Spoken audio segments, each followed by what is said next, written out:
class. I'm Mr. Corey Michael. I'm taking us physics. And the topic we're looking at today is projectiles. It's another theme, interaction of matter, space, and time. At the end of this class, there are objectives we expect to achieve. There are things we expect us to know by the end of this class. One, we should be able to understand the concept of projectiles. Two, we should be able to know some examples of projectile motion. And three, we should be able to understand the concept of time of flight, range, and maximum height. As we go further, as we pay attention, we'll understand this at the end of the class. By way of introduction, I first of all like to bring us our notice to what projectiles are. A projectile is an object thrown into the air and launched into space and moves freely by itself under the influence of gravity and air resistance. I don't know if you've ever shot out a stone from a catapult before. I don't know if you've ever bounced a ball on the wall and it comes back to you. These are typical examples of projectile motions. Something thrown into the air, it follows a particular path and lands at the end of the day. Why is it coming down? Because there is gravity acting on that body to bring it down to the center of the earth. It always travels in a curve or parabolic path. When you hear projectiles, it goes in a parabolic path. A parabolic path is something like this. There is a curve, a parabolic path that the stone maybe or the ball is taking, going through this path with various velocities, occupying various heights at each time, and finally it lands on the ground where it first began. Or it can be coming from a height and lands on the ground. In our objectives, we say we're looking at three things. One of the things we're going to look at, time of flight, the range, and the maximum height. The time of flight is the time it takes for an object to go up, reach its maximum height, and come down. That is to say, it is 2 times the time it takes to go up. And also, we're looking at the range. The range is simply a horizontal distance from the point of projection to the point of landing. That is, from this point, I can call it X, to this point, where I can call what? Y. Y, the height, is a vertical distance. Again, the only force of significance that acts on the object is what? Gravity, which acts downward to cause a downward acceleration. Gravity is what makes the projectile, in this case, to come down after attaining the maximum height. Now, the concept of projectile is throwing a tennis ball against a vertical wall. The ball returns back to you, or returns back to where you sent it out from in the original place. It traces out a curved or parabolic path, which I drew in the former explanation. It takes a curved path. Now, standing on top of a building and throwing a ball with an initial velocity over the building, the falling ball traces the same type of parabolic path or motion as at the first, going like this. Don't ever lose focus of the parabolic movement of projectiles. Now, examples of projectile motion. 1. A thrown rubber ball rebouncing from the wall. Remember, you always throw it to a point on the wall, which is higher than the ground part. And it comes back to you, returning to the ground part. Now, making another parabolic path. That is why we call it what? A projectile. Another example of projectile motion is an athlete doing the high jump. Remember, for you to jump across any bar, you have to first of all start from the ground, get to your maximum height where you cross the bar, and then go back to that particular ground again. It's also a projectile. A stone released from a catapult. Imagine yourself shooting a bird, and you stretch your rubber and release it. The stone leaves your hand and travels in a parabolic path until it falls to the ground. Most times you don't even know where the stones we hurl at people or the stones we throw out or in a catapult land. At the end of the day, they must do what? They must land on the ground. Also, making a parabolic path, and that is what qualifies such objects to be called projectiles. Again, a bullet fired from a gun will also definitely take that same parabolic path. and eventually it will hit the ground after traveling a given distance. Dependent motions of the projectile. A projectile example stone is subject to two independent motions. What we mean by independent motions? They carry out these two motions simultaneously and none is interfering with the other. One, a constant horizontal motion. Why horizontal? A horizontal motion is a motion that is level.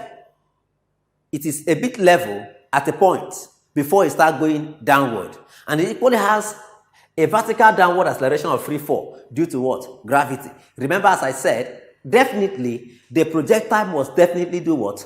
Touch the ground. So after traveling at the horizontal level for some time, it will start declining. It will start descending to the ground. And why is it descending? Force of what? Gravity. Projectile in flight. Projectile in flight. Remember, a projectile is a moving object. Something that moves in air. And because it moves in air, we can say it is what? In flight. Now, looking at projectile in flight, what are we looking at specifically there? The time of what? Flight. It's that any projectile in flight does two things at once.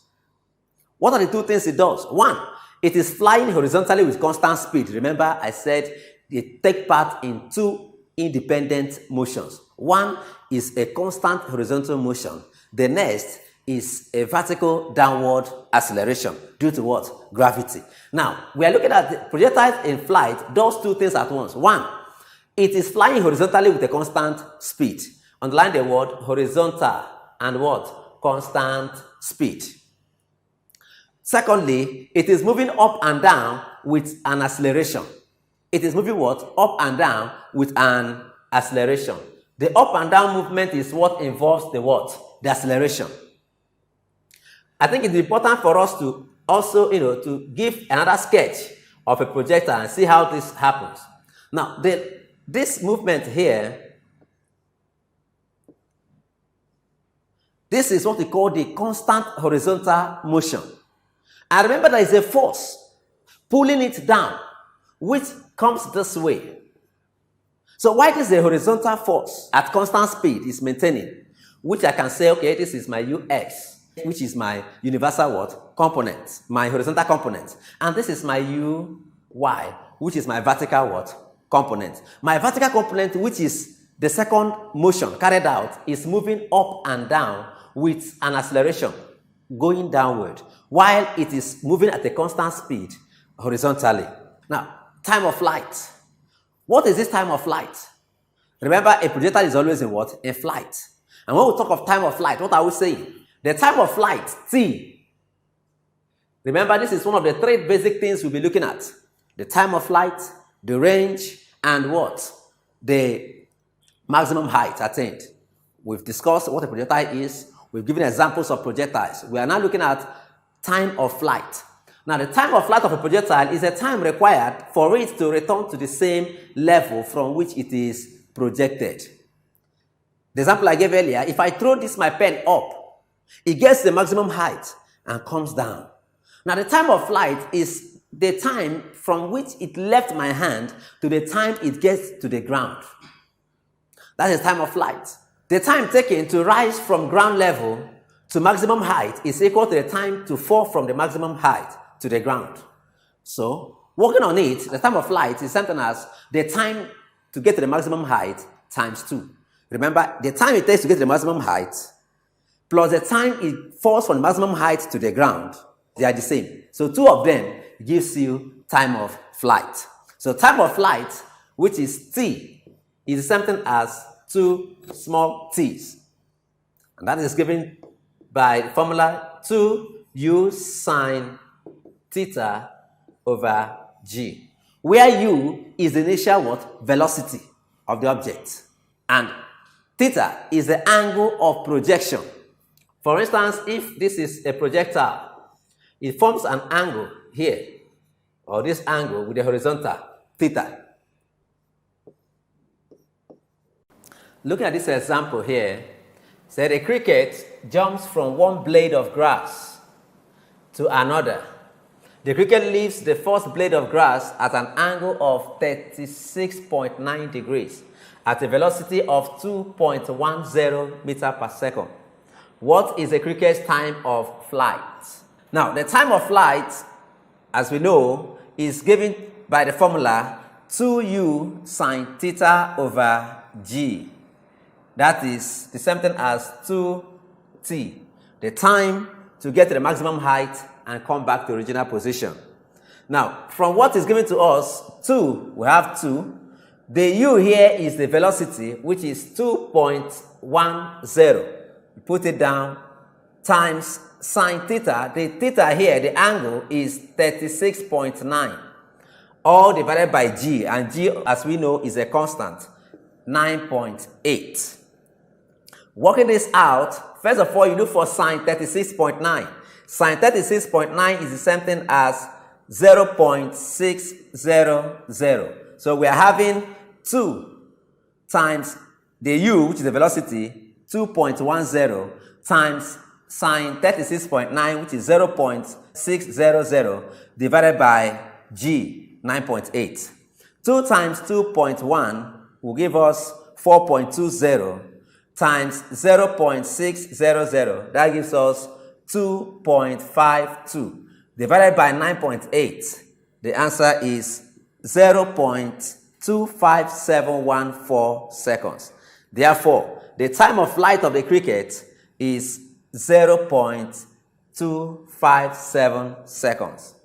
Also, we have another calculation here, still on time of flight. A body is projected with a velocity 20 meters per second at 50 degrees to the horizontal, that is the angle of projection. Find the time of flight.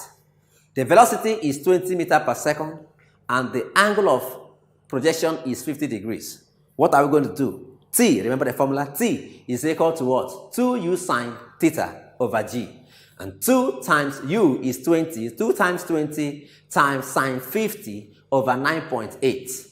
Working this out, we have 3.126 seconds. That is the time it will take for that body projected with that velocity, to get down or to fall on the ground. Said the time of flight is what? 3.126 seconds. So remember something, whenever you are given a calculation on the time of flight, what you are using is T is equal to 2u sine theta over g, which is this. T is equal to 2u sine theta over g. Remember, u is the initial velocity. Theta is the angle of projection. Remember, it's expressed in sine and not cosine over what? G, which is acceleration due to gravity. Of course, you know why gravity is coming, because it's always acting downward. From there, we move on to range. As earlier said, the range has to do with the horizontal distance covered by the projectile. It is symbolized by the letter what? R. It's the horizontal distance between the point of projection to the point where the projectile hits the projection plane again. If I throw something towards a direction and you fail to catch it and allow it to drop on the ground, the range is the distance between where I'm standing and where the projectile first made contact with the ground. It's a horizontal distance, remember. Now, range R is given by the formula u squared sine 2 theta over g. That is to say, you will square the initial velocity, multiply the angle of projection by 2, then divide by g. Mathematically, let's take this example. A senior physics class conducting a research project on projectile motion construct a device that can launch a cricket ball. Find the horizontal range of the ball. Some information here, okay, we are looking at 20 meters per second as the velocity. And we have sine 30 as a projectile. Velocity 28.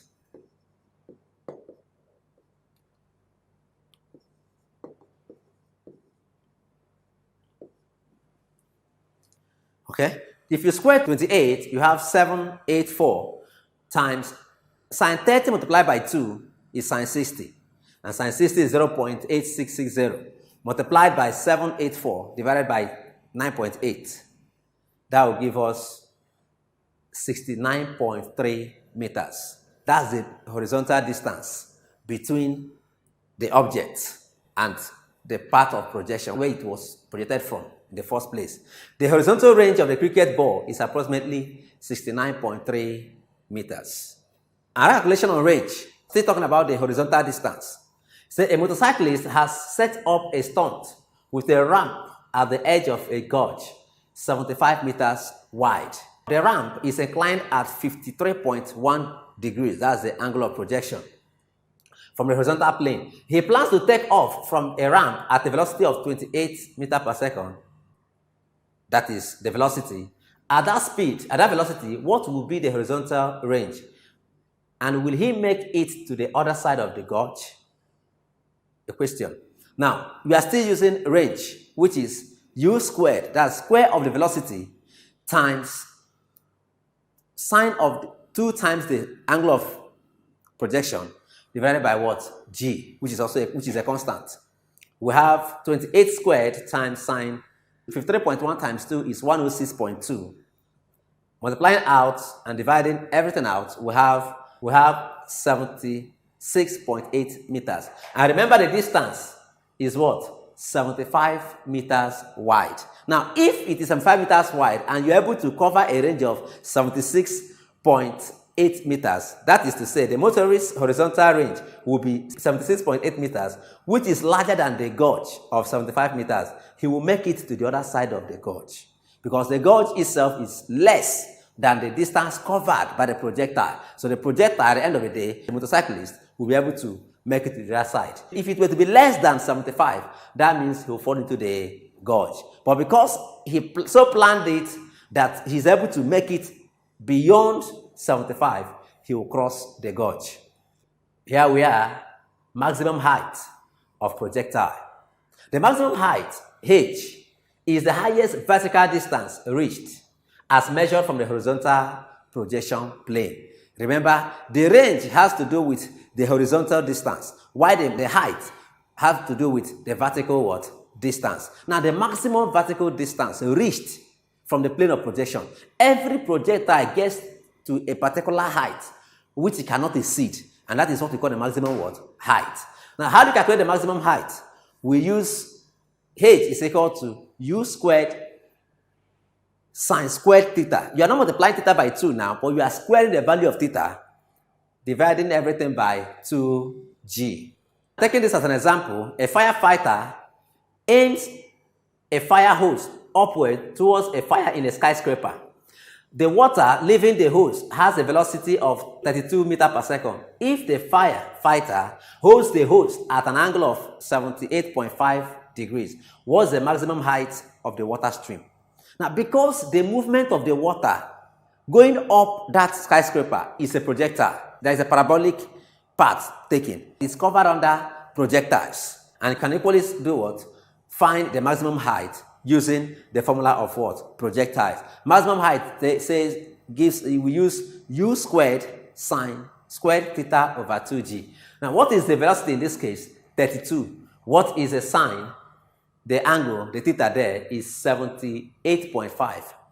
78.5, we are squaring the value, dividing everything by 2 times g, which is 2 times 9.8. That will give us sine 75.8 is 0.98. Squaring it, we have 0.9604. The square of 32, which is the velocity, is 1024. Dividing everything by 9.8 times 2, which is 19.6. We have 50.2. And that is the maximum what? Height. The maximum height is 50.2.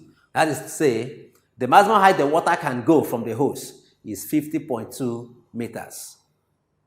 Going back to it again, in case you forgot, let's go back to this formula again. We say h, which is maximum height, is equal to u squared sine squared theta over 2g. U here is given to us as 32 meters per second.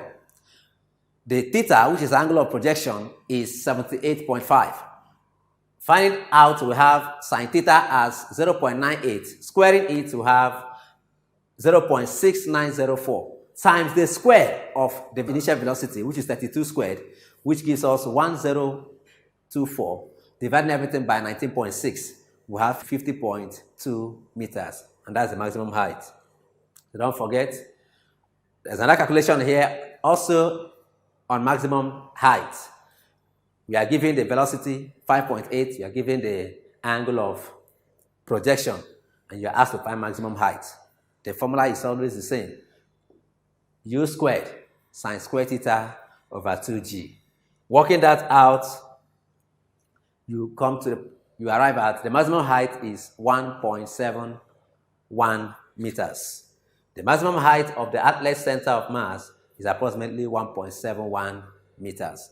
Putting appropriately all the values given to you. Remember, h is equal to u squared sine squared theta over 2g. In summary, what is projectile motion? Projectile motion is a form of motion in which objects or particles, that is, there is a motion, don't forget, and it is carried out by projectiles, is thrown near the Earth's surface and it moves along a curved path under the action of gravity. These things must all be in mind, that projectile is a form of what? Motion. That the particles that involve in this type of motion are called projectiles, and that they take a particular curved what? Path or parabolic path, and at the end of the day, they will hit the ground because there is a force acting on them, which is the force of gravity. Then the implication here is that air resistance is negligible. Air resistance is what? Negligible, because definitely you know that air resists, but these projectiles are a bit heavy, so the air resistance will not affect them. So they will move their paths, assuming they are light, where air can affect them.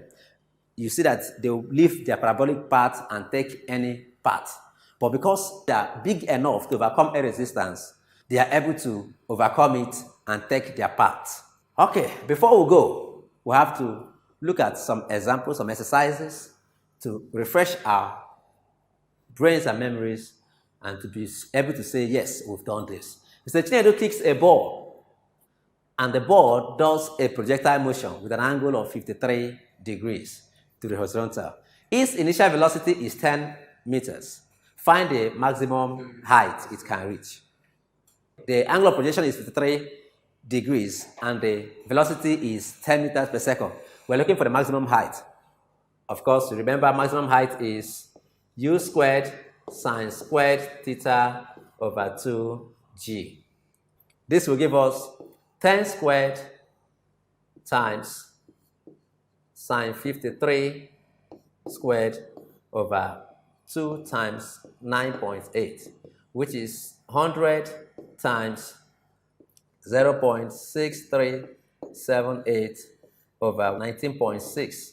Everything will give you 3.25 meters. The answer is C. Okay? Question number 2, our test question. So in a given picture, you see the motion path of a cannonball. Find the total time from the given information. The angle between cannonball and the horizontal is 65 degrees. The angle between the cannonball and the horizontal is 65 degrees. We're looking for time, which is t.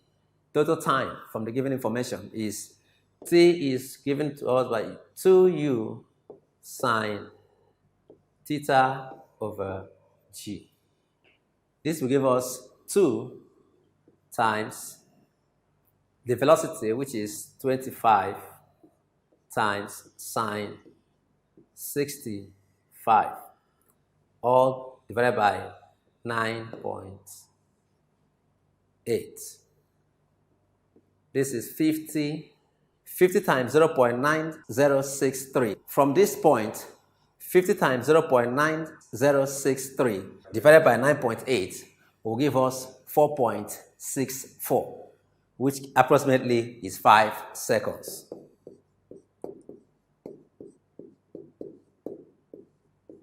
So the correct option here is A.